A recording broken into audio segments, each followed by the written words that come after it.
Thank you so much for sharing your Wednesday with me. I'm JB Bryan, President and Chief Investment Officer at JB Bryan Financial Group. And it is Kwanzaa time, you all. Yes, it is. This gives us a great opportunity to think about how Kwanzaa can actually empower us financially, increase our wealth, increase our family, increase our health, increase so many things about our life. And that I have been really taking time to celebrate and acknowledge Kwanzaa probably for the last 10 years because my aunt brought it out in my family. And my aunt, who had been an educator all her life, and as she approached 80 years old, she had the forethought to bring it to this generation, to the generation below her, and say, we should use this time for unity. And the root of Kwanzaa is to encourage us to unify, to encourage the Black community to realize that it is important for us to come together, encourage each other, love on each other, celebrate and acknowledge our ancestors, to acknowledge where we are, and to encourage all of our young folk to move forward. It was from a Kwanzaa meeting with my aunt, from celebrating Kwanzaa, that I said, you know what? Aunt Pauline, next year at Kwanzaa, when I see you, I will have my AfroEconomics book completed. So it was around, her birthday's in September. So it was around September of, 2015, I guess. Was it? Yeah, 2015, when she called and she said, how you coming with the book? And I said, I'm getting it. And then bye. But because of that is at its root is why Kwanzaa is so important. And that is why I'm so thankful that it was brought to us, over 50 years ago now, and how it can help our community. I'm going to highlight the official, it says the official, and I'm praying that it is indeed the official Kwanzaa website.org. And I want you all to go there as well, because the brother that created this, I tell you, Dr. Karenga, that I would want to make sure that AfroEconomics 50 years from now is acknowledged at the official AfroEconomics site, as I'm going to make sure that, to the best of my knowledge, to the best of my ability, that I give his official site its recognition as well. So that is the official, a celebration of family, community, and culture. The official Kwanzaa site. So what do you have? Official Kwanzaa website.org. For all of you out there, definitely make sure you do. And then I went into the principles section over on the left, and he has like his little menu, and then you can go in and you can learn so much. Now, I told you that I'm 10 years in it, and I'm still every year learning. So that's why I know that these 2-year-old AfroEconomics principles, I am not even mad at you that you don't know them by heart, okay? So, but we're going to continue to focus on making sure throughout the year that AfroEconomics and the 10 principles, and bringing in these 7 principles from Kwanzaa and how important they are indeed throughout the year. So the 7 principles starts with what? Unity. To strive for and maintain unity in the family, community, nation, and race. So, if you think about that financially, do you realize how expensive it is for your family to fall apart? In the new tax reform, they are taking out the tax deduction for alimony. Look, I think the guys in Congress, they couldn't take it. So they had to give them a 1-year wait. But in 2019, alimony will no longer be tax deductible to the person that is paying it. Families breaking down is expensive. Kwanzaa knew it, and Kwanzaa is teaching us that. And they're telling you that you got to keep the family together as much as you can. That's why we all need to really understand, strive, and maintain unity in the family, community, nation, and race. Unity in the nation. Unity in the nation, I must repeat. So that's saying that as we are building us up, that is how it creates a more unified nation for everyone. And I truly believe that the stronger we are as a Black community financially, the stronger it will make the nation, and it will create a better world for everyone. And anyone who thinks that by disenfranchising and pushing down and discriminating from a group of people helps the country, they are wrong. If you are about building up the country, you would be about making sure that everybody has equal opportunity, and that you would unify a community and not try to break that community down. And that's what that's what Kwanzaa is all about. That's what AfroEconomics is about, unity and building up. And then today, the second day of Kwanzaa is about self-determination, to define ourselves, name ourselves, create for ourselves, and speak for ourselves. You have the ability to do it. I remember when I first said, my name is Bryan. And I remember all these people who were like so adamant that what is your name? Bryan is my self-determination name. That is the name I believe that God gave me. Jennifer was given to me by my parents. JB is who I am. We have the ability to grow and to graduate into who you feel that you are. And going farther than just who your name is, but who you are inside, and everything that you've ever believed and thought of for yourself. Teach yourself and your children to do that. And our children learn that it's okay to be all that they can be. Who do they learn that from? Who do they learn that from? But from us. Look, I forgot to turn that light on. Self-determination. I decided that I think it should be brighter.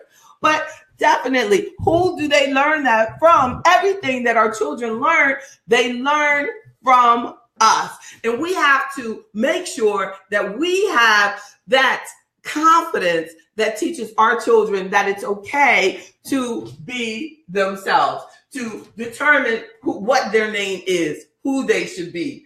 Create for ourselves and speak for ourselves and build for ourselves. Create for ourselves. Create for ourselves, right? And then collective work and responsibility tomorrow should be our focus to build and maintain our community together and make our brothers and sisters' problems our problems, to solve them together. And indeed, that is what AfroEconomics is. Our financial challenges that people talk about and bring to our face there's no solution in all of these statistical and media stories and all of the stuff that they tell you about what is going on in our community. There's no power there. AfroEconomics is about your financial problem is my financial solution, and I'm going to commit to making sure that your life is better than mine if you choose for it to be. Everything that I know, have been through, and could suggest any insights that my life has brought to me, I give it to you completely. That's what it's about.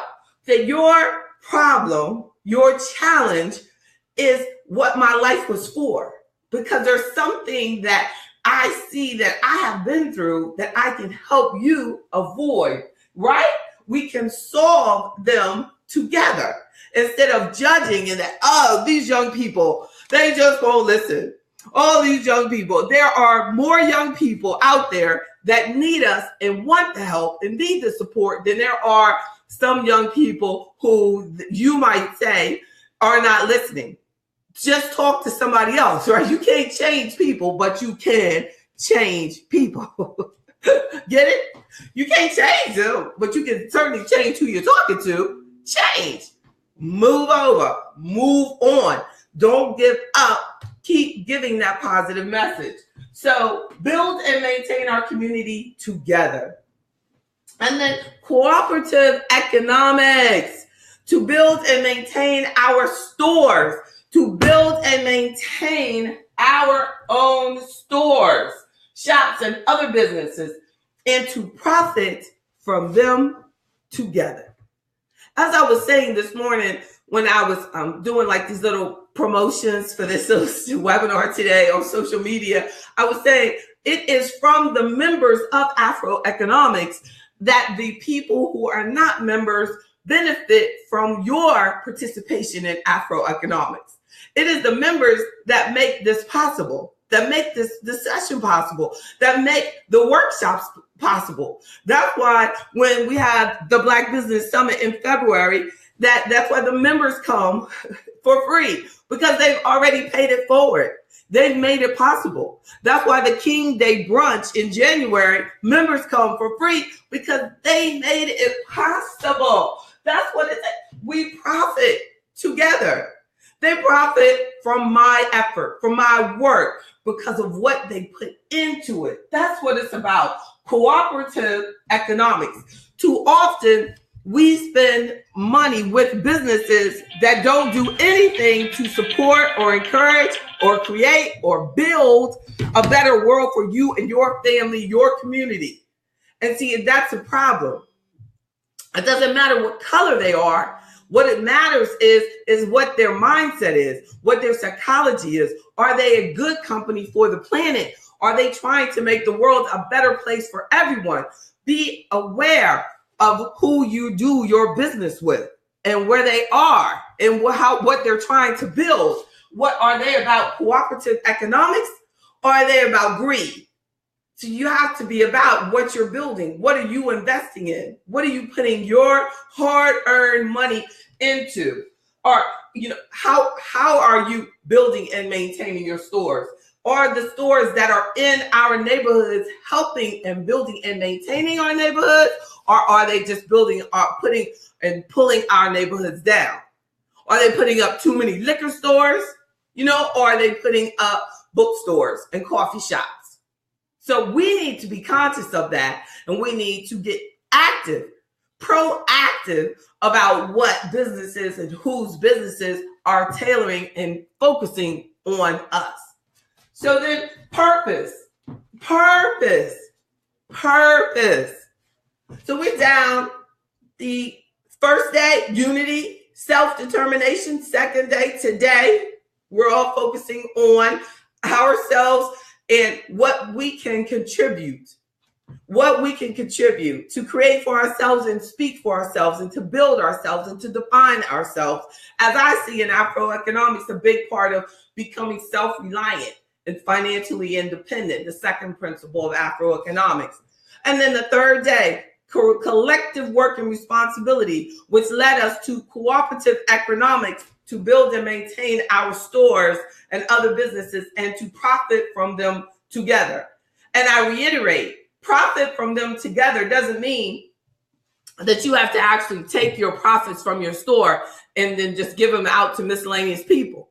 What I'm saying, and I know that what we're getting here and what the Kwanzaa principle is leading us to do is, what are you doing with the profits of your business that are building up the community? Do you give out scholarships? Do you do workshops? Do you do anything that is putting the profits back? Do you hire people that look like you, that need jobs, that want to be employed? Can you do and make an effort to reduce the Black unemployment rate? Black unemployment rate is double the average of the white workers, because white people have businesses. So if there's more people that have businesses that look like them, there's more of them that can be hired. People hire people that look like them, generally. So if we have more Black businesses, then more Black businesses will hire Black people, because Black businesses hire Black people generally. So we're depending on each other to build these businesses so that we can provide for each other, put those profits back into the community, and build up the world, the nation together. Because if you don't take care of Black people that are unemployed, who will? How can I expect anybody else to do something for my brother that I won't do for my sister myself? So then purpose, to make our collective vocation the building and developing of our community in order to restore our people to their traditional greatness. Not averageness, not, below, but greatness. Traditional greatness. When we call each other kings and queens, do you realize the greatness in that word, king, queen? If you think of me as a queen, then I need to make sure that I'm carrying myself accordingly. If you think of yourself as a king, carry yourself accordingly. So we're finding out to make our collective vocation, our collective purpose, our collective work, the building and developing of our community in order to restore our people. Restore, which means we're not where we should be. No, because we're the descendants of slaves. So if you took my ancestor that was a king, and was working and was building wealth in his country, had land, animals, and everything, brought him over here, and he had to spend hundreds of years making no wealth, building nothing, making no money, doing free labor, getting your back broke. And I had generations of that. And then we had to start over. So our traditional greatness is not slavery. That's why the use of the African words are in Kwanzaa, to let us know we did not start as slaves. We started, in Africa. Our Black skin, no matter how light it is, came from Africa.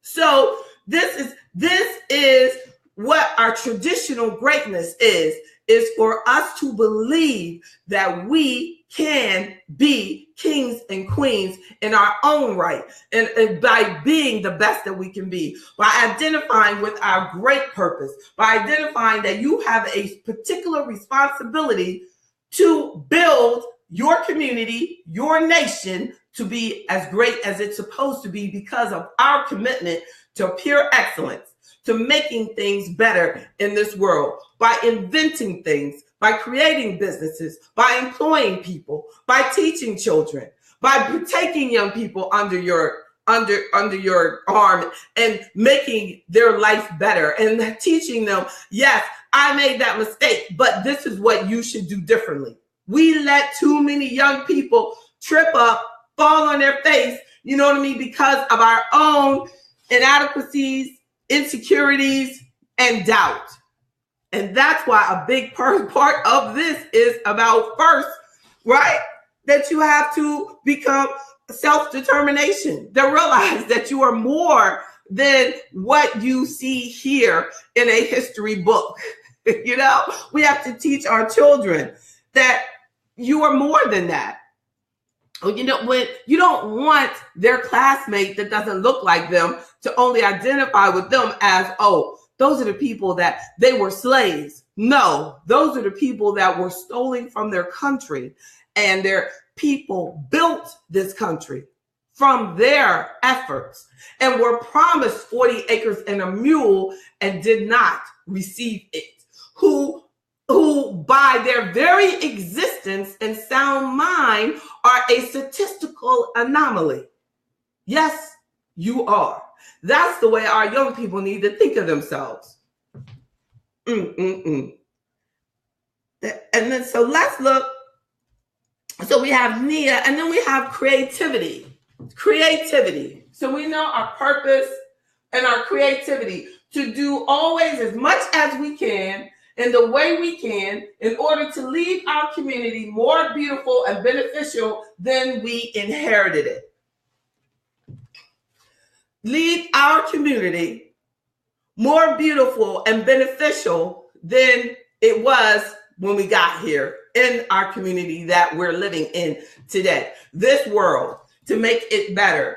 What are you going to do from a creative standpoint? And I love that Kwanzaa uses creativity because it's not saying competitive. You don't see anything in here that talks about competition. It says be creative. And that is like when I talk about the seventh principle of AfroEconomics, which is the fearless Black entrepreneurship. I always say, out creative someone. Don't try to be more competitive. Don't try to put the brother down when he's down and out. You know, we have too many people doing that. Too many. I just heard like two brothers, one brother that very, very public. One is putting the other brother down. Like, you know, and I'm like, I cannot believe that Boyce Watkins would put down Dr. Umar. So Umar Johnson is going through one of the most devastating, financially, probably personally, professionally devastating experiences of his life, could be, because they might take his license. Now he's been working all his life for this.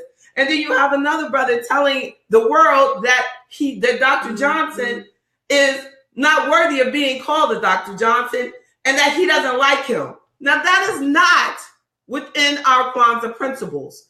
That is not the way we're supposed to treat each other.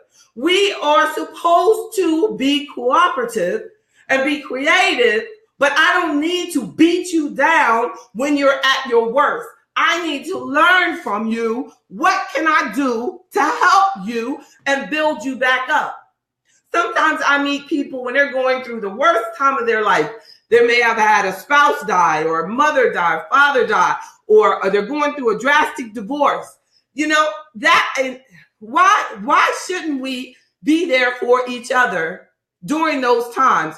How is it okay for us to talk about each other, send out mass emails to thousands of people that God has given you access to,